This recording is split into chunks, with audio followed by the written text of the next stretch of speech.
Yeah. This is Geek Therapy Radio. What are we waiting for? And now your mental curator, Johnny Hamburger.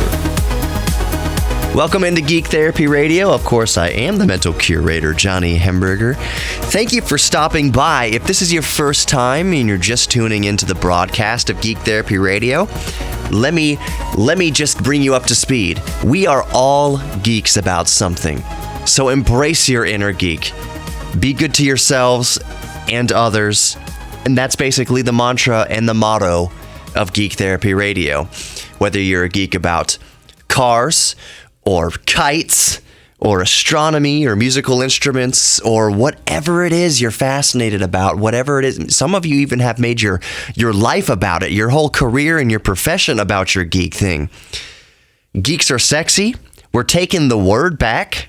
It doesn't mean that you're a dork or anything like that. Being a geek about something is a sexy and desirable trait. It means you're passionate about something. I also think that being a geek is a means towards healthy coping with depression, or even not even just depression, just with the doldrums of life. Some of us like to come home and play with Lego. Some of us like to come home and unwind with video games or building something. When's the last time?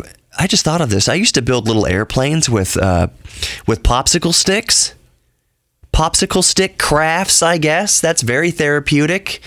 People can be a geek about building popsicle stick. You can build a Leaning Tower pizza. Leaning Tower. Yeah, sure.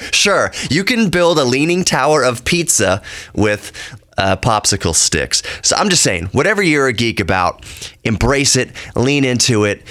I know that adulting is tough, and I know that throughout our week, we get very, very, very busy. Some of us, we work 100-hour work weeks. We have families, we have kids and mouths to feed, and it's hard to even think of when am I even going to get a minute in the week to embrace my geek thing or find a hobby. To that I say, and there is a point to this segment here. I'm going to get to my favorite Bluetooth controller. It sounds weird that I say that, interject that here, but that's what I'm getting at with this segment. It sounds weird to say this, but you know, when people tell me that they don't have even 5 minutes in a week to devote to something that they used to love, or finding out something new that they might love, like a new hobby, or devote to a new hobby, let alone devote to an old hobby that they may have fallen out of, I ask those people to be honest, how much time do you spend in a week, in a crazy, busy week, on social media? You would be surprised how much time out of your life is chewed up, your busy life. How much time is chewed up just scrolling through Facebook, or just rubbing through Instagram, or doing anything, kind of just not even social media, just mindlessly browsing the web, looking at cat pictures or whatever it is. I'm just saying, we have a lot of screen time, even the most busy of us. Just ask yourself, and I know this doesn't apply to everybody, but I know it applies to most people. How much time can you afford to take away from the screen time to devote towards your geek interest or hobby?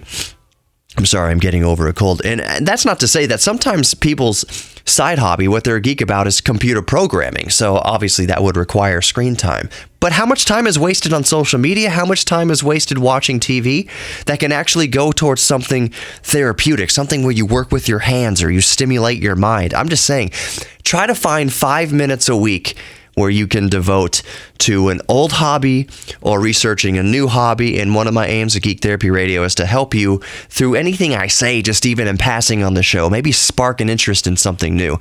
I talked about getting pilot's licenses last week. Maybe that'll stoke a fire in you to pursue or look into getting a pilot's license, or going flying for the first time, or addressing your fear of flying or something like that. Who knows? I could talk about anything. In the podcast this week, I talk about rectennas, which are basically antennas with a rectifying circuit on there, allowing you to pull electricity right out of the air from radio waves. That's a very much an oversimplification of it, but inspire you to tinker with things in your garage. Maybe try to build one yourself and charge your cell phone like I'm trying to do. Who knows? Anyways, I'm just trying to inspire people to rekindle their love with their old hobby or possibly find a new one. So in the remaining few minutes of this segment, something that's been on my mind, at least today, and I thought it'd be good to talk about, at least in the first segment of Geek Therapy Radio, is Bluetooth controllers.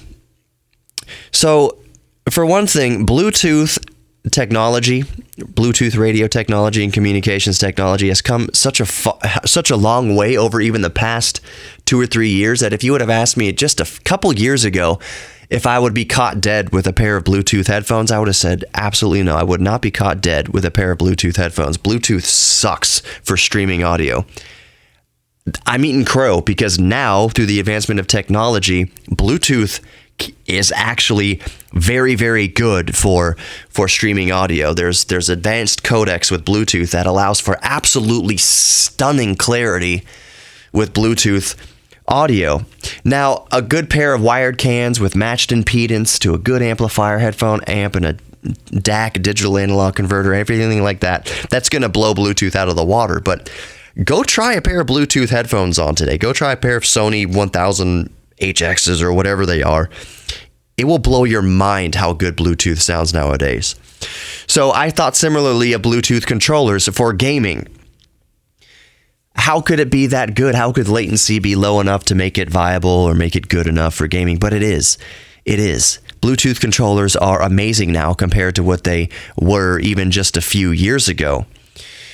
Would I go so far as to say for competitive gaming? I don't know. It's up to you. I'm sure there's some competitive gamers who don't mind having wireless controllers, but I would think in that arena you would need wired mice, wired keyboards, wired controllers, if that's your bag, man. But my favorite Bluetooth controller by far, or not even by far, is the Xbox One S controller. If you pick up an Xbox One S controller, it has to be an Xbox One S controller for it to be compatible with a variety of different devices, not just Xboxes, but you pair that up with your Windows PC, you pair that up with your smartphone, you pair that up with your tablet. The Xbox One S Bluetooth controller is just exquisite. It is an exquisite controller, and I highly recommend it if you're in the market for a Bluetooth controller. Runner-up would be almost anything from 8BitDo. That's a third-party manufacturer. They make excellent Bluetooth controllers. More Geek Therapy Radio coming up. So make sure you don't go anywhere. Subscribe to the podcast in your favorite podcast player, and I'll be back in just a moment. Don't go anywhere. Welcome back to Geek Therapy Radio. I'm your mental curator, Johnny Hemberger. And I want to start this segment with something that has just been pissing me off. And I'm sure it pisses off a lot of you out there, if not everybody, because I don't know if there's one person alive who enjoys this topic.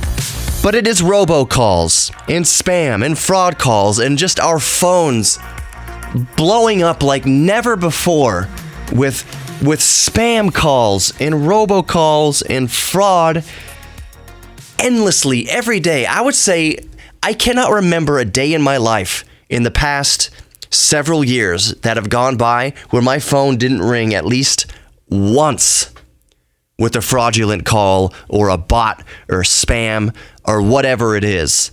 My rule of thumb now, as I believe it is probably with most people, is if I don't recognize the number, I'm getting over a cold. If I don't recognize the number, I am not answering the phone. I'm sorry. Even though caller ID has gotten so good nowadays that I can only speak from experience personally with my Samsung Galaxy Note 9, but if it's an unfamiliar caller, it'll bring up a name on the screen. What I found out, though, is that the name, that doesn't mean anything. The name I think it was like Beverly McConnell or something like that showed up on my phone every time my Comcast service technician would call me. His name was definitely not Beverly McConnell. he was a foreign ethnicity, I'll just say. Great guy. His name was not Beverly. So even if it's people you know, even if it's people you're doing business with, like the Comcast guy I'm talking about, it's not the correct name all the time. I would be surprised if it's the correct name most of the time.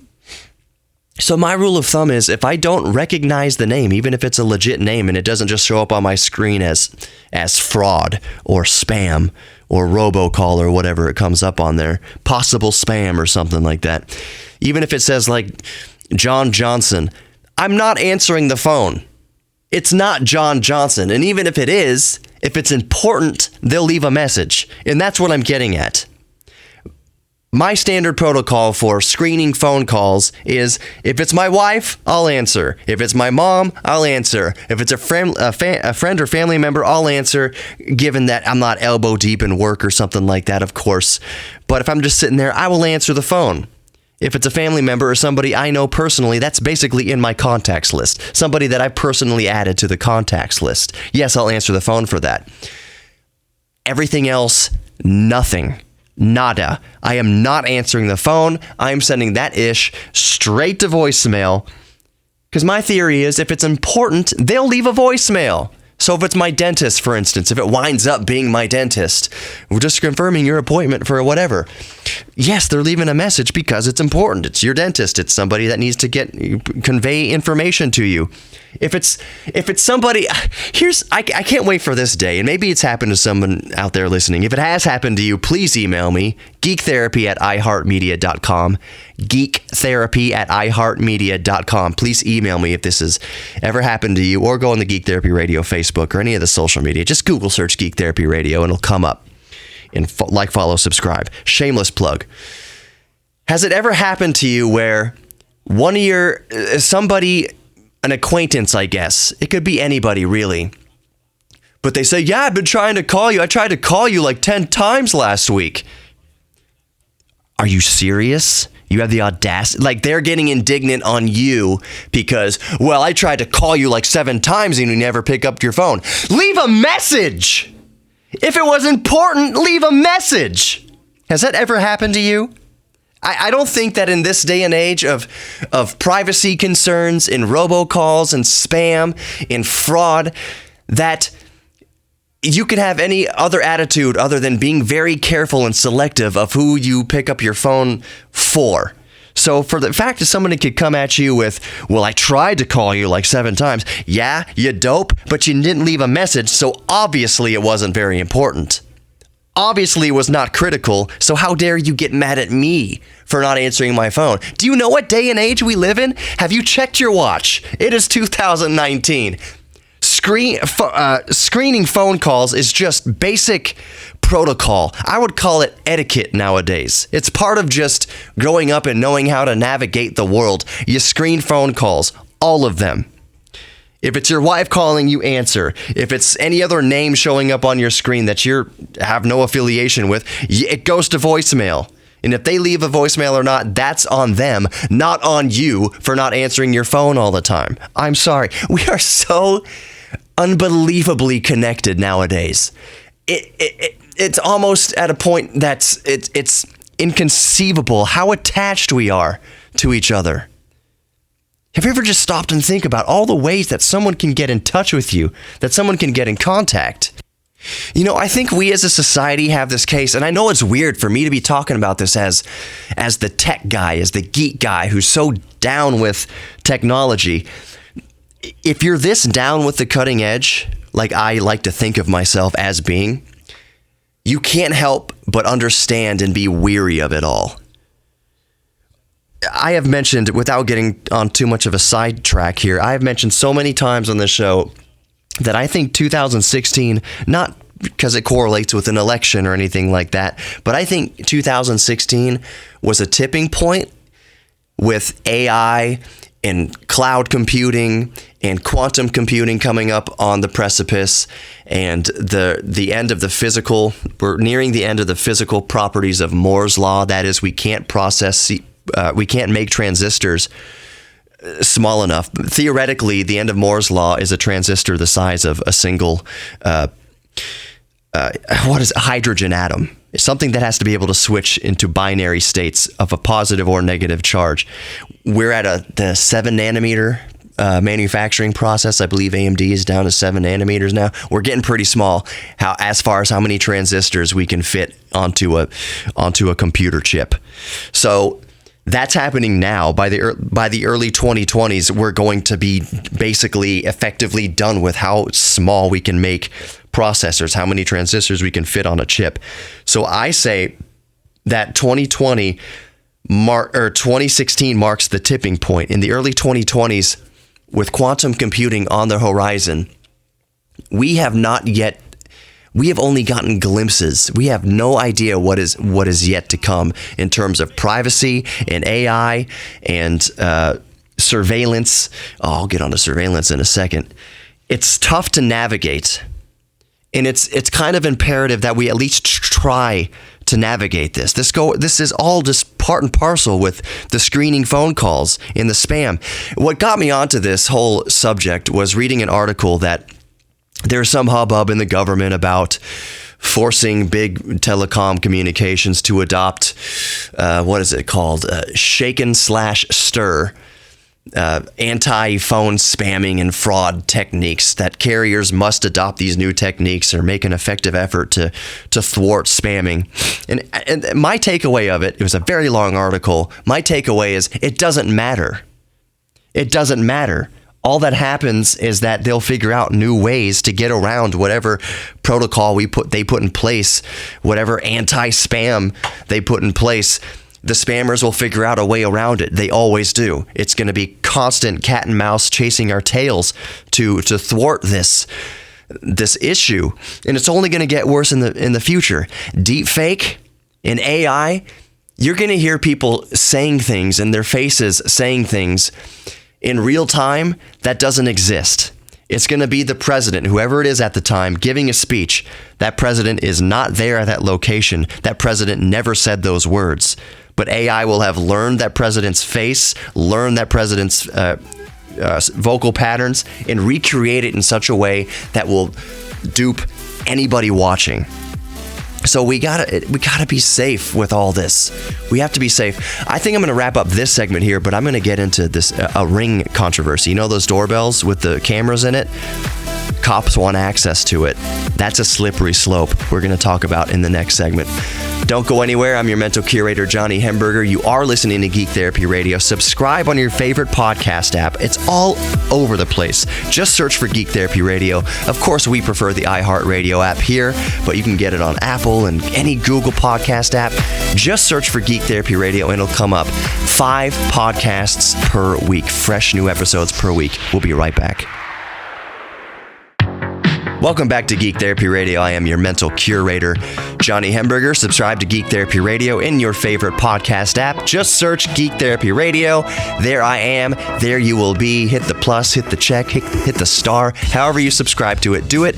And if you like it, share it with your friends. That's the ultimate form of advertising. I'm not asking you for a dime. I don't have a Patreon or any way for you to give me money directly. So if you just tell your friends about Geek Therapy Radio, if you like it, that would mean the world to me, really, from the bottom of my heart. And I know you don't have to subscribe to Geek Therapy Radio. There's so much stuff out there, so it's not lost on me to have your listenership or even your viewership over on the YouTube channel of the same name, Geek Therapy Radio. I just very much appreciate anybody who even listens to one episode, more or less. Anyone who actually subscribes, I love it from the bottom of my heart. I am sorry I'm getting over being sick. So, what I was alluding to in the last segment, I will get to in this segment. Ring. I'll say this is an interesting tidbit because my geek mind goes all over the place. You know the show Shark Tank? The inventor of Ring, of the Ring doorbell, and in a nutshell, the Ring doorbell is a doorbell with a camera in it that lets you see who's at your front door. It's actually pretty clever. But the guy who invented that pitched it on Shark Tank, and all the sharks passed on it. All the sharks passed on it. So it's funny to me or interesting rather, that, some people don't like watching Shark Tank because they resonate with their emotions. They feel the fear and the sadness and the tension in the room of negotiating a fair deal, working out a business deal, and tempers can flare and people yell at each other. I understand that. I get that completely. I sympathize with that. One way I'm able to kind of detach from at least the uncomfortable situations depicted on that show is Ring, for instance. They all passed on Ring, and now that dude is a billionaire.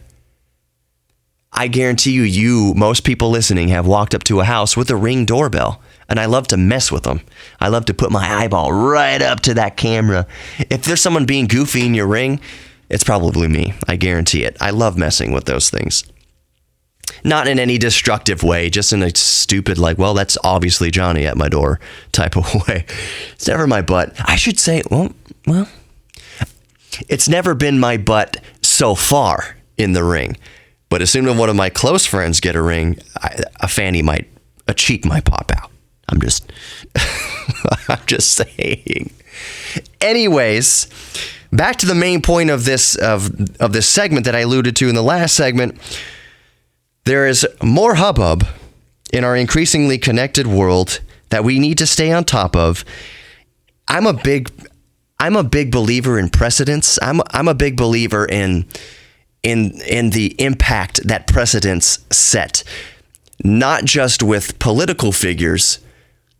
Usually there's presidents of the United States, both current and past, that I take more of an issue with the precedents they're setting. The things they say set precedents for the other guy to rely on, and the next guy to rely on, and the next guy coming through might not be somebody you like. It might not be somebody you voted for. I'm not taking a political stance at all. I don't give a rat's butt which way you vote. I could care less.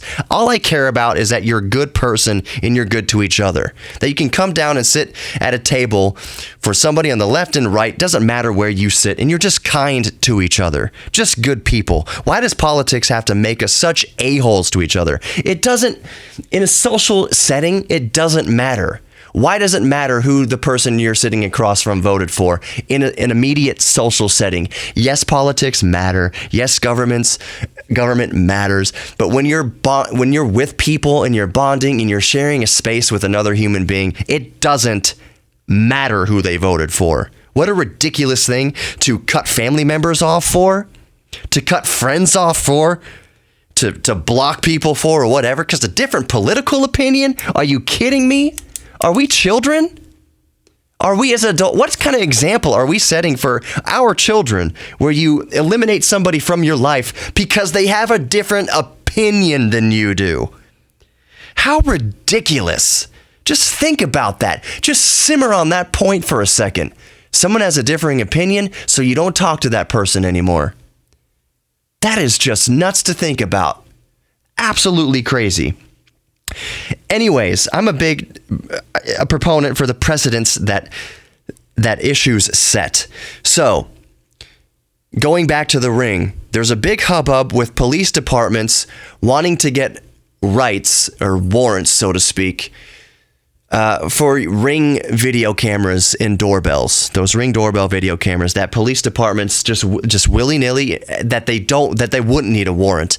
Let's say, I'll use a practical example. Let's say that your next door neighbor or someone down your street within field of view of your Ring, it's not even your house, but your neighbor gets broken into or something, and the cops knock on your door because you have a Ring on your doorbell and said, we're taking the video evidence in your neighbor's case.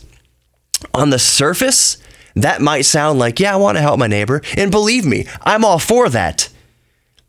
Me personally, if I had a Ring doorbell and the police asked for permission to have the evidence on this, within 1 hour of this time that this incident was supposed to have happened on the opposite side of the street, I personally would be more than happy on a case-by-case basis to email them the footage or whatever. But the hubbub is that some police departments are pushing for warrantless getting the footage without a warrant. saying that if you have a Ring device or a camera on your house, it's your obligation, and it's not your right to say what the police can and can't use of your cameras. That's a precedent. That would set a terrible precedent. That is Big Brother, baby. That is 1984. If law enforcement can at any point in time commandeer your video cameras from your property without a warrant, that's Big Brother right there. And I don't think they're thinking about that. I don't think these people trying to make these laws or propose these ideas are contemplating how Big Brother this is. What an invasion of privacy this would be. There was a big debacle not recently with Alexa overhearing conversations and sending it to random people, and how these smart speakers would play into like murder investigations. How would the police subpoena Amazon for the recordings, which basically would mean that Amazon would have to admit that yes, Alexa is recording all the time. Amazon did not want to give up that audio because it means Amazon would have to have admitted that Alexa is listening all the time, whether you engage her or not, whether you say the code word, whether you say, Alexa, turn on the lights, Alexa, whatever. I understand them recording that. It's a huge invasion of privacy for them to be recording at all times. I do think that Alexa is listening all the time. But do you know what I think? I've gone over this so many times in the show. In a nutshell, she's listening for what you want to buy. Honey, we're out of toilet paper. You didn't tell Alexa anything. You didn't say, hey, Alexa, order toilet paper or anything like that. But you just mentioned toilet paper, or you mentioned that you might want HBO, or you mentioned you're looking at computers on the internet or something like that. So Amazon's listening for those keywords. Toilet paper, laundry detergent. I fully believe that. And it's just to market you stuff.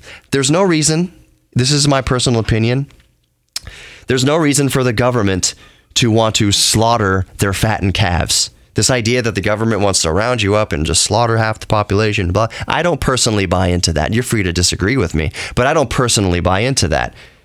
We're taxpayers. We keep the machine running. We spend our disposable income on things we don't need and things we do need.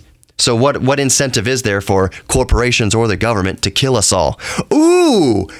That's a fascinating discussion. We'll put a pin in that for the next segment. It's the idea that maybe we're not heading toward a Wall-E type of future where we're all fat and in our recliners and with the VR headsets on, that we're all just disgusting fat slobs being marketed to, and we're not moving anywhere because everything is delivered to us by drones and stuff like that. Let's put a pin in that for a second. I want to go back to Ring and privacy. So, needless to say, I disagree vehemently with the idea that a police department can access the video feed from your home security cameras without a warrant. That is a terrible precedent to set. That is a horrific precedent to set. Even if one department experiments with this on one block, that's horrible. This is a path to avoid. This is something to keep your wits about, something to keep on your radar as we move forward through the future. It makes you, how do I phrase this? It makes you kind of, I don't want to say envy, but my grandmother's 96 years old. She's probably not going to make it to 200 years old. So it's nothing that somebody of that demographic needs to worry about much, but it's somebody who's 36 years old needs to worry about. More Geek Therapy Radio coming up. Let's talk about stuff. Man, I had a whole list of things that I wanted to cover in this episode of Geek Therapy Radio. But that's what I want to do. I get on these rabbit trails that I think are valid, and I like getting on the rabbit trails. I like these streams of consciousness because I think they are important, or at least they're important to me, and it's something that at least should be put into your brain, on your radar. Not your little radar. I'm not saying you have a little brain. I don't believe that at all. I think people are way smarter than we give the general public credit for. Yes, we want to believe that our neighbor is stupid, that the general person is stupid.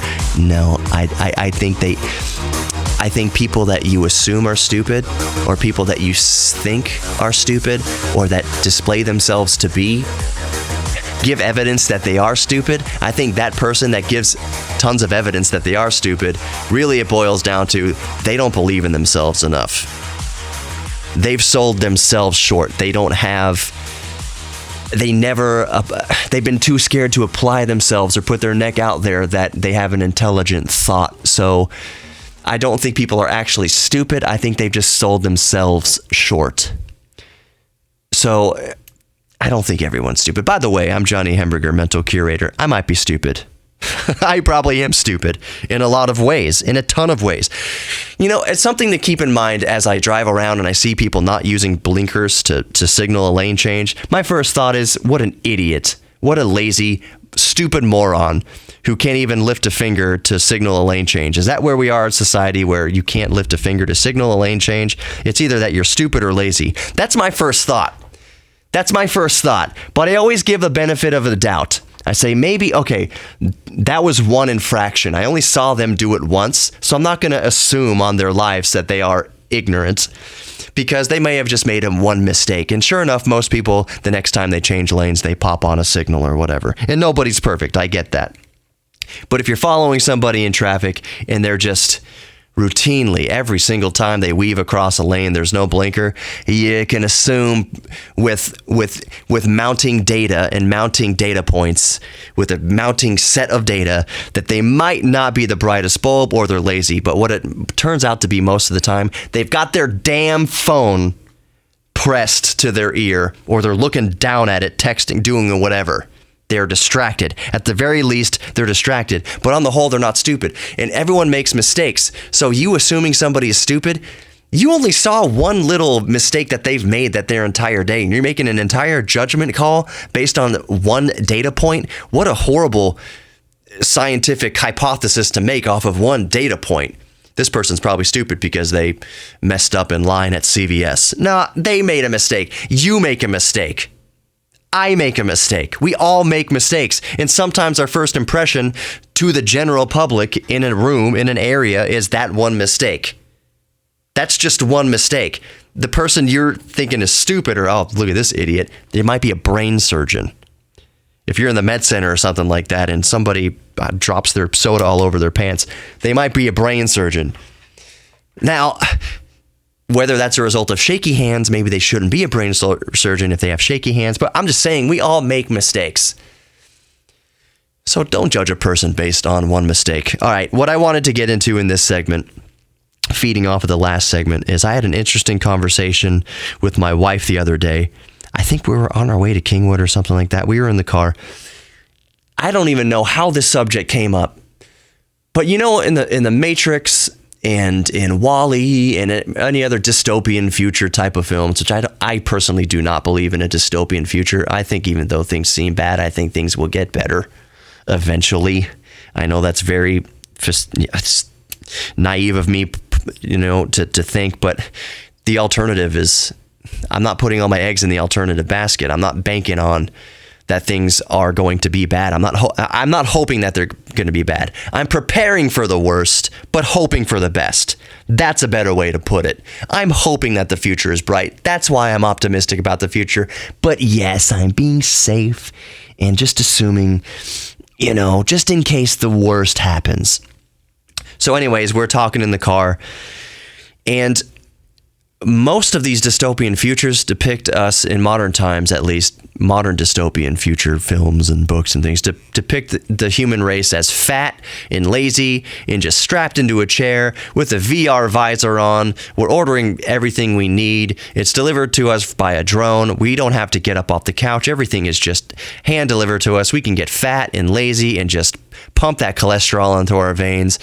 That toilet paper is already on the roll before we roll over to the toilet. If their seat we're sitting on doesn't have a built-in toilet, which it probably would in this scenario. Man, that would be convenient. Anyway, stay on track. I don't think, and we agreed with each other on this one, I don't think that our future, that we get to the place where we're just fat and unhappy, or fat and glued to a chair. You know why? Because being morbidly obese is a strain on the system. And if the future is such that we are strapped to chairs with visors on and just feeding the system, I think the system is going to want us to be physically fit because it doesn't want the health issues. Why would the system want us to take anything from it? Why would it want to produce I just think it's more medically viable for the system that we are healthy. Now, don't get me wrong on this. I think the pharmaceutical industry is a massive, almost unsinkable industry. And yes, there's a lot of money in cancer. And yes, there's a lot of money in treating pain. And we have shot ourselves in the foot with that one in the opioid crisis. My goodness. But I'm just saying, in a future where it's all about efficiency, it's going to be most efficient for the system to keep us healthy. You know why? To keep us alive longer and keep us in the system longer, spending our credits in the system longer. They say that the first person who's going to be 150 years old has probably already been born. That's 150 years of spending money. That's 150 years of paying into the system. That's 150 years of ordering crap off Amazon, basically. So the only way that they can keep us paying money the longest is not to have our hearts go out at 60 years old. It's to have us die at 200 years old. They want you paying money. They want you ordering crap off of Amazon and Target.com and Walmart.com. They want you ordering stuff for 200 years. They don't want you ordering stuff for just 60 years. And that is up for debate. That is just my little musing here. I think there's a valid case to be made that I think that we're not going to be these big fat lards sitting there with our VR headsets on, that it's going to be imperative to keep us healthy, keep the population healthy so that we can live longer and spend longer. But that's completely up for debate. I'm not serious about this. If someone changes my mind with their argument, it's not like I'm going to say, oh, you're stupid for thinking differently than me. We're talking about a dystopian future, something that's not even here yet. This is just kind of fun stuff to think about. It's kind of just stuff that keeps us awake at night when we can't sleep. It's almost a fun mental exercise. Even though the subject matter is kind of dark, you're not going to offend me if you come at me with a counter argument. If you say, Johnny, I see what you're saying, but I think that we will get fat for all these reasons. I think there is too much money in the pharmaceutical industry that they're going to want to keep selling us cholesterol and diabetes medication. That's part of the system. It's not going away. That's a valid argument. I understand. It's just fun to talk about. It's just fun to think about in a way. Oh boy, what else? You know what? I don't. That kind of life, as far as sitting in a chair, just eating potato chips or having potato chips just plugged into our artery with an IV. You can order your sour cream and onion Lay's from Amazon, and it's just instantly ported through a series of tubes through the infrastructure right into your vein, and you just get the taste of potato chip in your mouth. That doesn't appeal to me. None of that appeals to me. I love VR. VR is very fun. Super Hot VR is one of the funnest games I've ever played in VR so far. It's an amazing technology. Imagine doing surgeries from a world away over VR. It's amazing technology, but being glued to it in a dark room and in a chair, plugged into VR all the time, that has no appeal for me. And I love technology. I adore technology. I love keeping up with the cutting edge, but that lifestyle doesn't appeal to me. Anyways, I've talked enough. Thank you for listening to Geek Therapy Radio. Be good to yourselves and others. We're all geeks about something, so embrace your inner geek. You are worthy of love and being loved, and I'll talk to you next week.